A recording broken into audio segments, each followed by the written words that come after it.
Well, landscape designers may have a relationship with an architectural firm and be provided with PDF files, which can save a lot of time producing a base drawing. Here's an example. If I select this area here and we look at it, you can see that it's an image file. So it's an image file that's been placed into the gCADPlus environment, and our designer has been able to work directly on top of that on a layer and build their landscape design. At a later stage, they'll remove that background image file. So the first step in this process is to take a PDF file, which can be easily obtained from the architect, and then convert that into an image file that we can place in the gCADPlus environment. We do have a tool, Insert a PDF, which attempts to take a PDF file and turn it into an image file. But that's somewhat problematic. Our version is not up to date. So we recommend that you use a service on the internet to convert a PDF file into an image file ready to insert using format and images. So we insert it into there and then we can place it in the drawing and scale it appropriately to give you a base plan. There are a number of sites on the net that purport to give you a free quick converter and might have a little donate a little small amount of money for that conversion. And this is one of them. And here I go. So what I'm going to do now is choose a file and I'll illustrate what we did in that particular exercise. Well, I've placed the file from the architect in my downloads folder and I'll pick open, and you can see the loading and then conversion will occur.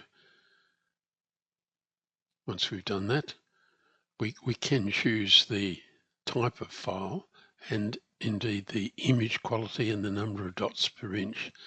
I'm going to leave it as is, so it's going to produce a JPEG file for us. It's doing a little bit of advertising, and now we can download it, and we'll put it in that same folder. Then we'll be able to unzip it, and we should get a new version of that file, but same name, but with a different extension. So here's our original PDF file. We've sent it to that conversion service. It's given back a zip file, and I've expanded that into a folder of the same name, and it's left me a file called 0.jpg.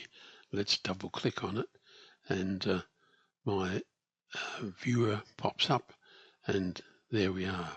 I'm just zooming in a little just to see what the resolution's like, and that is a very good resolution for what we want. At a later stage, we might well take that JPEG file and dim it down a little so it doesn't dominate, but for the purposes of creating a landscape design on top of it, that's going to do the job very nicely. So I'll close from there and return to gCADPlus. So I've started a brand new drawing, and I'll go to Format and Images and add one, and here we are, 0.jpg. I think we could probably give that a more meaningful name, but that will do for the moment. And we can we've added it, now we just insert it. And I'd be inclined to watch this just a little bit carefully. A scale specify on screen. We'll have to rescale things anyway, so let's just leave it at that. We're going to have the insertion point at 0,0. It's worth knowing that, I think. So we go in here and put our image. So there we are. We're looking at a converted image file, and that will work quite nicely as a background. And you saw a little illustration of that in this area when we started this video.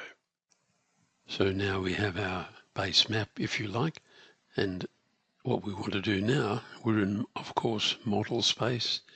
We want to scale the image so that when we measure a known distance, and we've got plenty of them here, we get the correct value out. So to illustrate, if I pick the measure tool now and click here, so if I pick the measure tool, come in here, or ask for the first point, and we go from there across to, I'll zoom in a little, that's our end point there. It's going to be 1371. So we need to make a small adjustment. We would have to magnify the image just a little by a factor that will give us the correct value. If we select the image, notice that the X scale at the moment is 32.6. So when we make that adjustment of one value over the other, we should get it back to the point where we get the correct reading. You do have a tool, you've got an inbuilt calculator, you can pop that one up. So let's go back over it again. We measure from this point here to this point there, which should be 14,550, and we get, if we look down here, the distance is 13,502. So if we come back here, we had 14550 divided by 13,502. 13,502, and that equals 1.0776. So we can pick the image and scale it. Use 0,0 as a base point, and now I need to come back to the calculator. 1.077 will do for the moment. So we come back into the drawing. 1.077, and that's now been scaled up. So if we make our distance call again, I want it close to 14,500, and there we are, right on the money. So we can now start adding plants, adding all sorts of things. So we're dealing with a full size look at the site, and everything that we put in now will be in millimeters, and we've got a very accurate base map to work with. And although it's a little bit tedious, it's a lot less work than going out on site and remeasuring all these. In this case, the building's not even been started yet, and notice that it sits well above natural ground level, so it's 900 mil above natural ground surface. So that site's going to take a little bit of, it would withstand some flooding, which is important in many areas in Australia. So I hope that helps.